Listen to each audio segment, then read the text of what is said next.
When it comes to what the PlayStation 5 and yes, the Xbox Series X, what they can both do, obviously they're going to be both extremely powerful consoles. Obviously both these consoles are going to offer tremendous value for what we're going to pay for them. I know they might even be on the expensive side after tax, $550 each or something like that, depending on what version you get.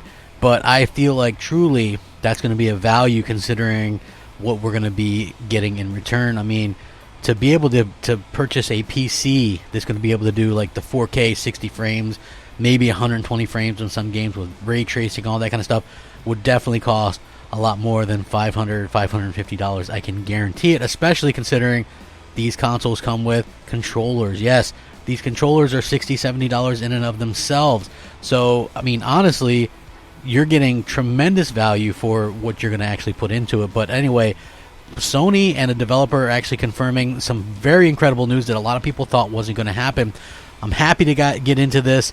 What's up, everybody? Crapgamer here. Crapgamer Reviews Unscripted, as always. Hopefully you guys are having a fantastic day. I really do wish that you guys would be healthy and happy and all that kind of stuff. If you're just joining me, if you're a new subscriber, thank you so much for joining me. I do daily content. Nothing I do is scripted. It's all just, from the heart, off the cuff, and just things that I want to talk about. And thank you so much. If you want to support it, a simple like will do the trick, or hit the bell so you're notified of everything as soon as it comes out. You can also become a member of the channel if you want, or you could actually just, whatever, share it with a friend. Tell a friend, hey, this guy, Crapgamer Reviews, he doesn't suck. I don't know why he calls his stuff Crapgamer, but yeah, his stuff is pretty good. Or it's just okay. Either way. Anyway, I want to kind of jump right into what I want to talk about. So a lot of this stuff is of what we're kind of expecting from next generation is clearly a situation where we're going to be getting frame rates, right? Like Microsoft is advertising higher frame rates. Sony, they're advertising higher frame rates. People want higher frame rates. I think it's really going to come down to us as individuals. What do we expect? What can we expect Microsoft to actually go out there and sort of achieve? What can Sony go out there and achieve? What will developers want? Will developers go with frame rates over everything else? These are really the sort of situations that we kind of have to ask ourselves and go, well, what's really happening right here, right? What can we really expect? Because I do feel like that's something that a lot of people maybe aren't really putting that out there very much, And what I mean by that is, at the end of the day, we as fans, what do we expect? What do we think Sony will do? What do we think Microsoft will do? How often will they be able to achieve 60 frames per second? How often will they be able to achieve more than that, like promised? Every generation, okay, no matter who the company is. I know people think I'm a big Sony fanboy, or they used to think I was a big Xbox fanboy. No lie, I was a big Xbox fanboy, but they would think I'm a big this fanboy or that fanboy. And at the end of the day, I have to keep it honest with you. I was an Xbox fanboy. Long story there, but I still like Xbox and I want better from Xbox. That doesn't make me an Xbox hater. I've just been enjoying the PlayStation exclusives and stuff much more, in particular lately. And again, that's just something from my own self. You know what I mean? That's something that I've kind of rectified myself, because I've always been about exclusive games. I've always been about big AAA games. That's always been my forte. And to be honest with you, I just feel like some people don't understand that, and then some people do. And thank you. I'm very gracious to the people that do. I've always said this, right? I love my subscribers. If you subscribe to me or watch one of my videos, I love that, right? At the same time, I'm not going to be one of those guys that is just going to pander and tell you what you want to hear, and unfortunately, a lot of people don't like that. Listen, there's a lot of YouTubers out there. When I started doing like some of the pro Xbox YouTubing, there wasn't very many. Then everybody came in and started doing it. The problem is, if you are too critical of the platform, you're never going to get people from that platform, to do your podcast or to really talk to you. And I'm not talking about even, high levels of criticalness, right? I'm just talking about if you're critical almost to any level, they'll freeze you out. Okay, so the only real way to get in, quote unquote, with some of these higher executives and stuff like that is really kind of suck up to them. And I don't really want to do that. I want to be able to be critical if I need to be critical, no matter who it is, Sony, Microsoft, whoever. If I need to be critical, I need to do that, and I can't be worried about repercussions from said company. And there's not too many people out there that really think that same way as me, right? I don't look at these executives as superstars, as movie stars, as musicians, or anything like that. They're millionaires who make money off of me and people like me. They should be paying attention to people like me and myself. So with that being said, what are we going to be getting from next generation? Well, you know what? We're really going to be getting a lot of different things, and according to this developer, it's quite shocking some of the things that the PlayStation 5 is going to be able to accomplish, even though people said it wasn't going to be possible. So now it looks like PlayStation 5 is doing stuff that, again, people didn't think was really possible. And this is pretty cool. So there's a game, and it's called Valorant, and it's on the PlayStation 5. And it's going to be a port of a game. And the developer, the principal engineer, talked about how it could be 120 frames per second on the PlayStation 5. Now, here's the thing. I did a video not too long ago about Gran Turismo 7 going 120 frames or more. Okay?